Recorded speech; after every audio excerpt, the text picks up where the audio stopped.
E a gente falava muito a respeito do pico, né? Assustava-nos a ideia do pico. Quando que chega o pico? O prefeito anunciando, portanto, que o pico ficou para trás. E mais, disse que o cálculo matemático foi preciso. Então, Cláudio Brandão, vamos ver quem foi a pessoa responsável por esse cálculo matemático. A Indira Gomes está ao vivo e traz informações para nós sobre essa performance, né? Foi muito bem aí o pesquisador que chegou a esses números, Indira. Isso, Joelson e Cláudio. O prefeito fez questão de ressaltar na manhã de hoje, nessa reunião virtual que ele participou com a imprensa, o trabalho da imprensa por levar as informações corretas à população e também o trabalho de um matemático que fez o norte de todo o trabalho que vem sendo desenvolvido pela prefeitura. Ele estimou exatamente qual seria o comportamento do vírus em Teresina. E ele apontou, em março, que nós teríamos o pico de contaminação da doença por volta do dia 6 de junho e que teríamos o pico de mortes por volta do dia 25 de junho. E o prefeito apresentou dados hoje confirmando que foi de fato isso que aconteceu. Então a gente vem saber agora do Dr. Jefferson Leite, que é o matemático que fez essa estimativa, em que ele se baseou nessas projeções. Boa tarde, Dr. Jefferson. Boa tarde a todos. Bom, nós fomos convidados pela Prefeitura de Teresina e do Governo do Estado para a gente fazer um acompanhamento do que seria o desenvolvimento viral da doença ao longo desse tempo. Isso para final de mês de março, começo de abril. E naquele momento nós utilizamos ferramentas matemáticas que já existem para estudo desses desenvolvimentos virais. Nós usamos um modelo chamado SIR, que é suscetível, infectado, recuperado. Esse modelo apontava que, tirando uma média de isolamento social em torno de 50%, e foi isso que nós tivemos até aquela data, que nós teríamos o pico da doença por volta do dia 10 de junho. Quando você faz uma análise, inclusive, de mortes, em geral, mortes é o reflexo de algo que já aconteceu. Então, esse reflexo seria em torno do dia 25, 26 de junho. E, felizmente entre aspas, né, que ninguém queria que isso acontecesse, mas as estimativas, elas foram bem em cima do que a gente estava esperando. O senhor se referiu ao isolamento social. Essa é uma das variáveis a serem consideradas? Quer dizer, se considera isso daqui para frente também? Exatamente. A Covid-19 ela é muito peculiar, ela é uma doença nova.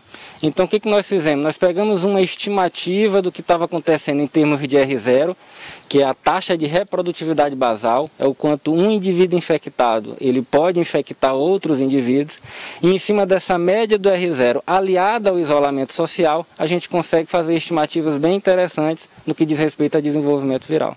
É possível dizer que já estamos no platô, que o pior já passou e que daqui para frente os números em Teresina tendem a decair? Todas essas estimativas que são feitas são em cima de alguns dados. Isolamento social é o principal, R0 é um outro.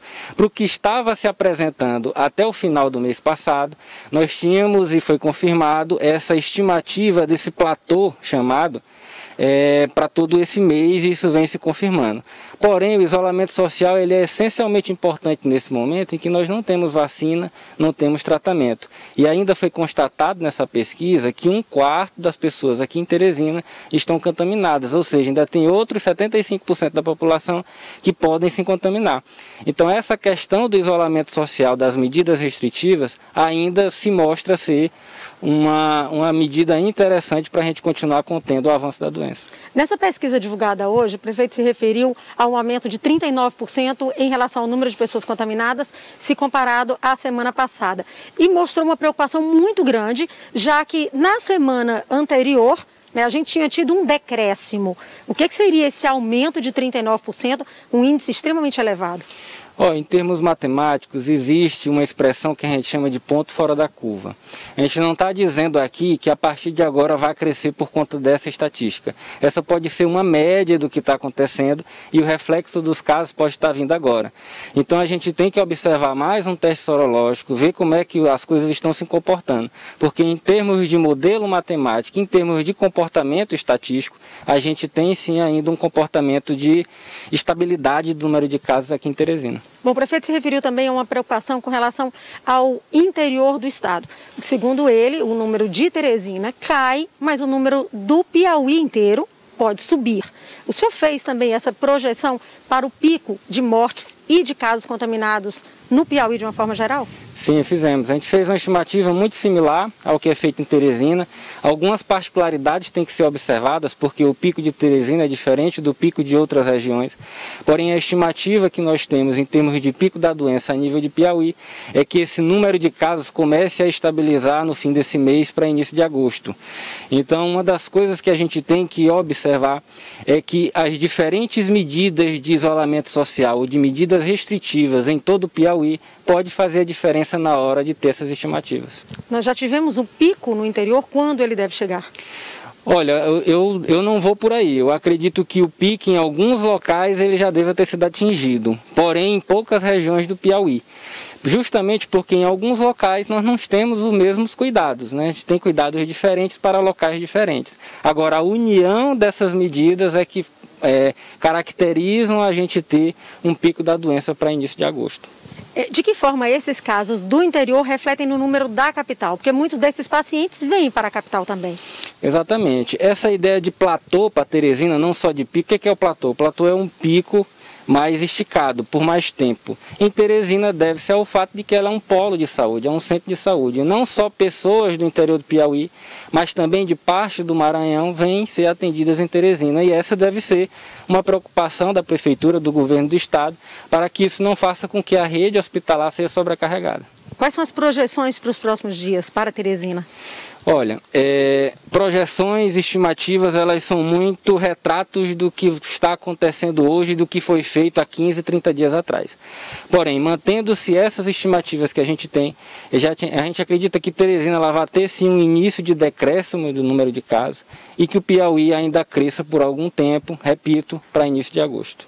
Bom, a gente agradece então a participação do professor Jefferson Leite, que tem norteado o trabalho das autoridades estaduais e municipais nas ações de combate ao coronavírus. E claro, né, Joelson, fica o que ele mesmo colocou. É feita uma projeção em cima de uma estimativa de isolamento social. Então é importante que todo mundo se mantenha no distanciamento social, que todo mundo se proteja, porque senão as projeções dele podem dar errado, né? Se todo mundo for para a rua e achar, olha, agora já relaxou, já chegou, já passou o pico, já chegou no platô, e todo mundo parar de tomar esses devidos cuidados, aí os números dele vão por água abaixo. Viu, Joelson? A gente volta com você no estúdio. Muito obrigado. Indira Gomes, obrigado pelas informações. Indira, tá aí Cláudia Brandão. Boas notícias. Boas notícias, né? Aqui em Teresina, que preocupa mais por ser um polo de centro de atividades que atrai pessoas do estado inteiro, por ter uma população maior. São 840 mil habitantes aqui. Se você soma a Grande Teresina, chega aí perto de 1 milhão de habitantes. Nós já passamos pelo pior, que foi o pico, e agora a gente chega naquele período de estabilização, quando os casos param de crescer.